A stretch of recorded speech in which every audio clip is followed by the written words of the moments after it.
Nanawagan ng Estados Unidos sa China na hikayatin ng Iran na iwasan ang mga hakbang na maaaring makaapekto sa malayang pagdaan ng mga barko sa isa sa pinakamahalagang ruta ng dagat sa mundo. Ang panawagang ito ay ginawa matapos lumabas ang ulat na inaprubahan ng parlamento ng Iran ang isang panukala na nagmumungkahi ng posibleng pansamantalang pagsasara ng Strait of Hormuz.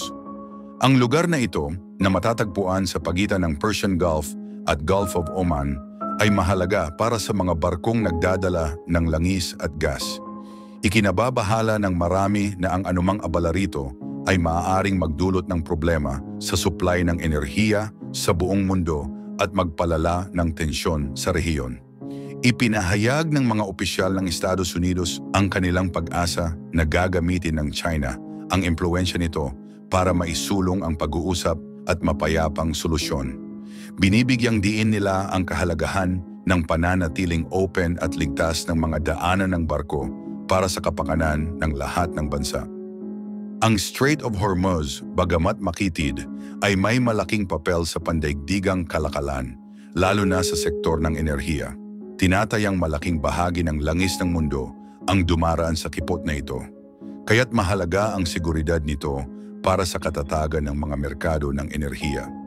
Ayon sa mga ulat mula sa state media, inaprubahan ng mga mambabatas sa Iran ang isang hakbang na maaring magbigay ng kapangyarihan sa kanilang puwersa na pansamantalang pigilan ang pagdaan ng mga barko bilang tugon sa ilang kilos ng ibang bansa. Bagamat may mga susunod pang hakbang bago ito ganap na maipatupad, nagdulot na ito ng pangamba sa mga bansang umaasa sa malayang pagdaan sa lugar na ito. Ang desisyon ng Iran ay kasabay ng tumataas na tensyon sa pagitan nito at ng Estados Unidos at mga kaalyado kaugnay ng iba't ibang usapin sa rehiyon, kasama na ang seguridad at ekonomiya. Ang strait ay napapagitnaan ng Iran sa hilaga at ng United Arab Emirates at Oman sa timog.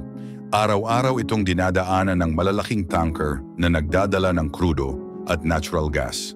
Kahit kaunting banta ng pagkaantala, ay maaaring magdulot ito ng epekto sa presyo ng enerhiya at magbigay takot sa mga nag-aangkat at nag-e-export. Ipinapakita ng mga naunang pangyayari sa lugar na ito kung gaano kasensitibo ang ruta ng barko dahil anumang palatandaan ng di maganda ay mabilis na nakaapekto sa merkado. Tiniyak ng hukbong dagat ng Estados Unidos na madalas sila na magbabantay sa rehiyon para tiyakin ang ligtas na paglalayag ng mga barko na ipagpapatuloy nila ang kanilang pagsisikap na protektahan ang maritime traffic. Samantala, masusing minomonitor ng iba pang mga bansa ang sitwasyon dahil nakasalalay ang maraming ekonomiya sa maayos na pagdaan ng langis at gas sa strait.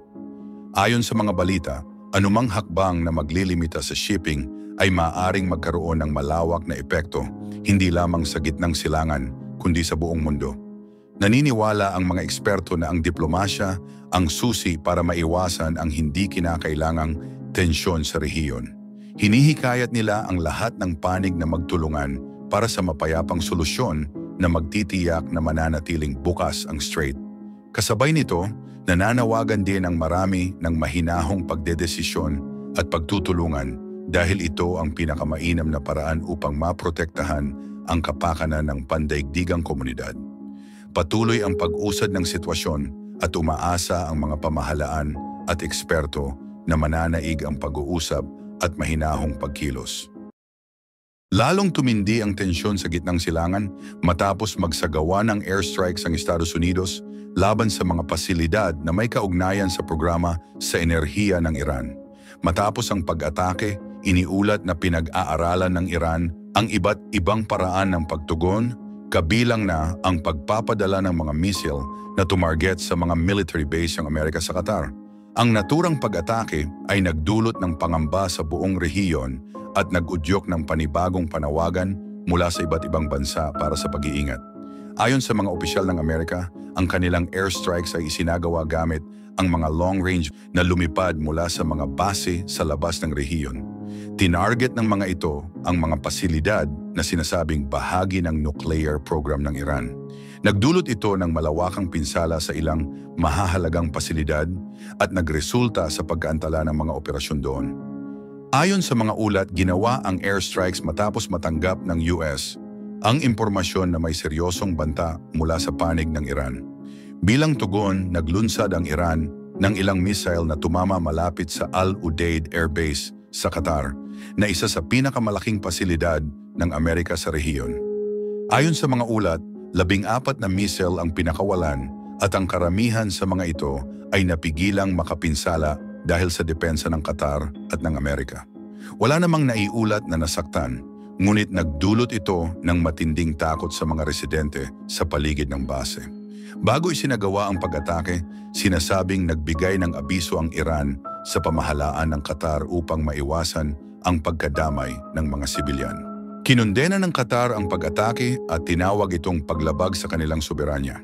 Nagpahayag sila na may karapatan silang gumawa ng naaangkop na hakbang bilang tugon.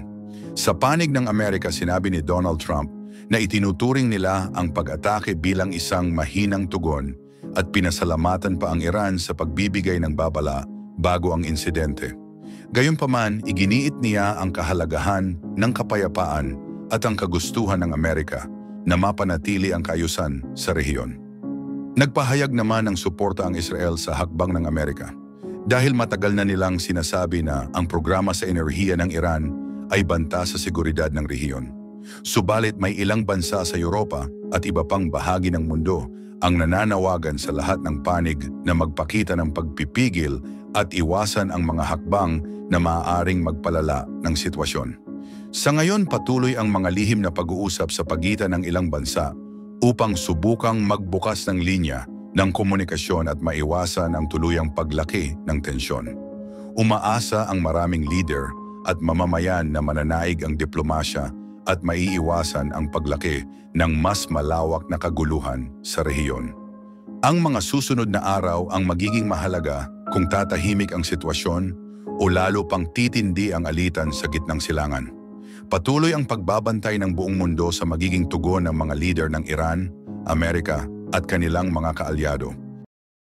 Lalong tumindi ang tensyon sa gitnang silangan matapos lumabas ang mga ulat tungkol sa palitan ng mga misil ng Iran at Israel.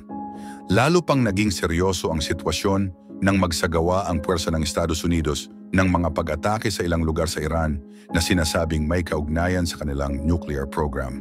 Dahil dito, nagpatuloy ang palitan ng mga missile na nagdulot ng pangamba sa maraming bansa. Ikinuwento ng mga residente ng ilang bahagi ng Iran, lalo na sa Isfahan, na nakarinig sila ng malalakas na pagsabog at nakakita ng malaking liwanag sa kalangitan sa gitna ng gabi. Kinumpirma ng mga otoridad ng Iran na gumana ang kanilang mga panlaban sa eri upang salagin ang mga itinuturing nilang mapanganib na missile at drone. Ayon sa kanila, karamihan dito ay matagumpay na naharang, bagamat may ilang gusali at pasilidad na naapektuhan. Hindi ibinahagi ang tiyak na bilang ng naapektuhan, ngunit tiniyak ng mga opisyal na ginagawa ang lahat upang mapanatiling ligtas ang mga tao at ayusin ang mga nasirang bahagi. Sa panig ng Israel, tumunog ang mga sirena sa ilang lugar bilang warning sa mga tao na maghanap ng masisilungan. Ayon sa kanilang autoridad, nagtagumpay ang kanilang mga panlaban sa ere na mapigilan ang halos lahat ng banta. Bagamat may ilang pinsala na naitala, binigyang diin nila ang kahandaan at mabilis na pagtugon ng kanilang mga puwersa. Ikinuwento ng ilang residente ang takot na naramdaman nila habang naghahanap ng ligtas na lugar. Pero marami ang nagpasalamat na gumana ang mga panlaban sa eri gaya ng inaasahan. Ang paglahok ng Estados Unidos ay nagdagdag ng tensyon sa sitwasyon. Ayon sa mga opisyal mula sa Washington, ang kanilang operasyon ay limitado lamang at nakatuon sa pagpigil sa mga posibleng hakbang na magdudulot ng mas malalang sitwasyon. Tinarget ng kanilang operasyon ang mga lugar sa Iran na sinasabing may kaugnayan sa nuclear program at ito'y tinawag nilang hakbang para mapanatili ang katahimikan sa rehiyon. Pinataas din ang seguridad sa mga base at tauhan ng Amerika sa lugar bilang paghahanda. Samantala, nanawagan ang mga pinuno ng iba't ibang bansa ng pagkalma at hinikayat ang bawat panig na iwasan ang mga aksyon na magpapalala pa sa sitwasyon. May mga pag-uusap na isinasagawa sa likod ng mga pinto at ilang bansa ang nag-alok na tumulong upang mapadali ang mapayapang solusyon. Ayon sa mga tagamasid, nananatiling busy ang rehiyon at umaasa ang marami na mabilis na matatapos ang palitan ng mga atake. Sa mga lungsod ng Iran at Israel, pilit na isinasagawa ng mga tao ang kanilang pang-araw-araw na gawain sa kabila ng tensyon. Nagbukas ang mga tindahan, patuloy ang mga pamilihan, at nag-adjust ang mga paaralan upang matiyak ang kaligtasan ng mga bata. May mga grupo sa komunidad na tumutulong at nagbibigay ng masisilungan at suporta sa mga pamilyang naapektuhan ng pinsala. Naniniwala ang mga eksperto na bagamat ipinakita ng dalawang bansa ang kanilang kakayahan sa militar, may puwang pa rin para sa usapang diplomatiko. Paalala nila na ang anumang panibagong palitan ng atake ay maaaring magdulot ng mas malawak na sigalot. Patuloy ang panawagan ng mga pandaigdigang organisasyon na pairalin ang hinahon at tiyaking protektado ang mga mamamayan. Ang mga pangyayari ngayon ay nagbigay diin sa hamon ng pagpapanatili ng katahimikan sa isang rehiyon na may matagal ng hindi pagkakaunawaan. Habang nagpapatuloy ang mga pag-uusap at pinag-iisipan ng mga leader ang susunod na hakbang, ang mga tao sa mga apektadong lugar ay taimtim na umaasa na magbabalik ang katahimikan at ang pag-uusap ang manaig kaysa sa aksyon ng militar.